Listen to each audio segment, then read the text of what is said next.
I hear people's inner thoughts. They sing them to me. This might be totally crazy, but those big musical numbers might actually be helping me. Dance can live in so many different ways in people's minds, right? And therefore it can live in so many different ways on the page or in a TV show. There's the most magical kind of dance, which is dance that is a vehicle for storytelling. And that's what I feel like is so amazing about Zoey's. My dream is that always it could be like this on television.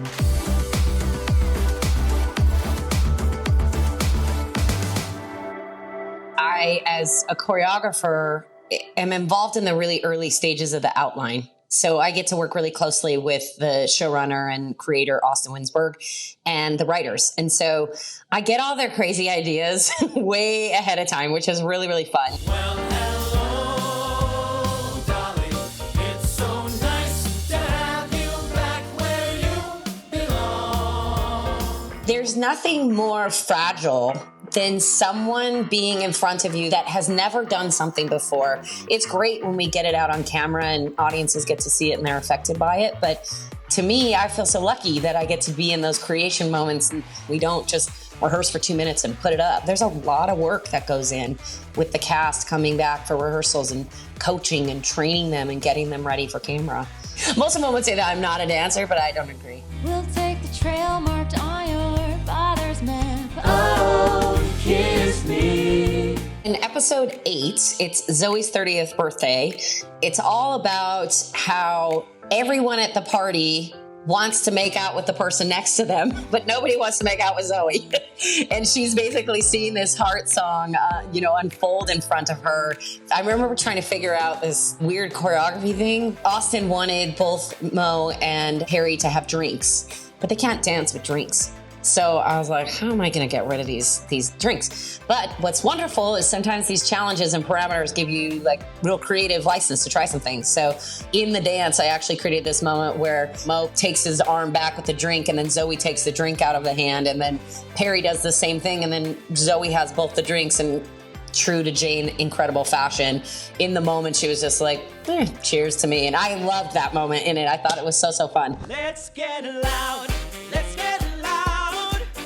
Turn the music up next to it. Come on, people, let's get loud. We'd already done a couple numbers in Maximo. So I knew, number one, it needed to feel different. I really wanted to tell the story of both what people might feel inside who are working, the kind of energy they might be feeling right before the doors open, as well as the people that are outside. I had to come up with who are these people and how does their movement differ? You know, if I'm standing in a line, I'm waiting to get into a really cool restaurant, I've got a bit of anticipation. So how do I physicalize that? Meanwhile, the people that are inside that are working have already been in the trenches. They almost have more of an excitement about them, where the outside people feel a little bit like, I don't know, is this going to be great? Do I like it? Is it going to be great? I guess the thing I'm most proud of, honestly, with it is that if you rewatch it, there's no cuts in the entire thing. So every person that came into that restaurant, we then, as we wrapped around Zoey, they all repoed into different positions when you come back around. So it's kind of something that maybe would be fun for people to rewatch. 'Cause I'm having a good time, having a good time. I don't think I ever knew I could direct. My mom was actually a high school drama teacher and directed all the plays at the high school. And so I grew up going to her rehearsals and watching her work, and it must have seeped in there somewhere. When this opportunity came up to direct, I dove in, as I usually do, head first.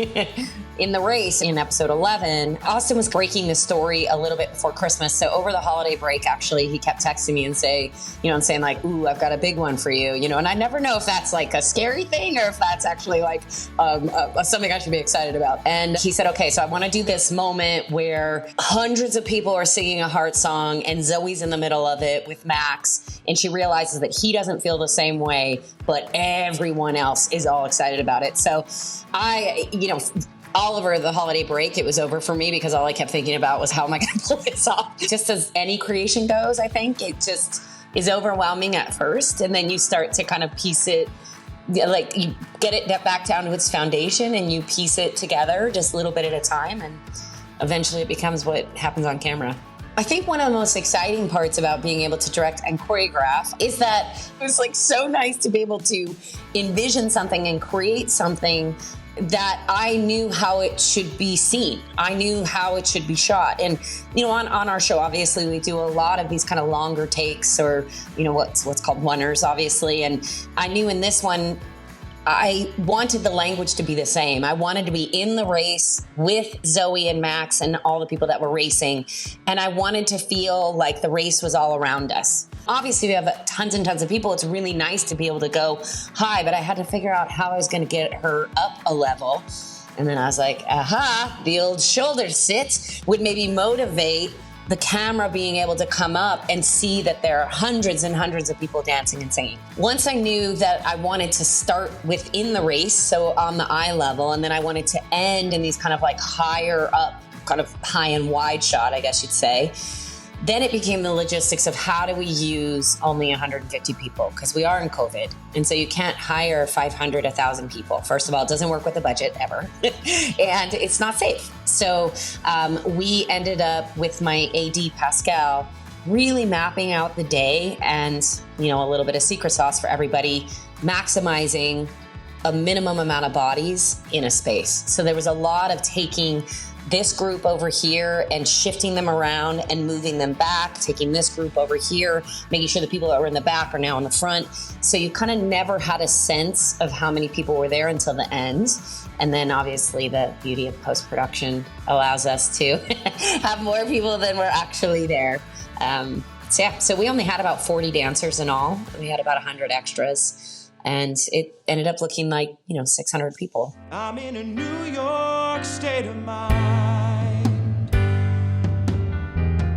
I think that Zoey's strikes a chord in people because it's familiar and it's relatable. Reading the scripts for me, I see a bit of myself in Zoey. I've had situations in my life that I've wanted to say something and I didn't. And yes, for me, I would probably dance it out, or I would be in my mind. I'm kind of having like my own zoality moments of, things that you feel inside that you can't maybe necessarily say, but you do want to express in some way. And I think that that's a universal feeling. There's something about our show that allows you to kind of dip in and out of comedy and drama and all grounded in this kind of like real way, but oddly fantastical, because why are there musical numbers and hard songs? It's somehow all these things that shouldn't fit together in this show. And I really commend Austin for the tone of it. It's a really tough show tonally. And I think if you're in it and you like it, you know why you like it.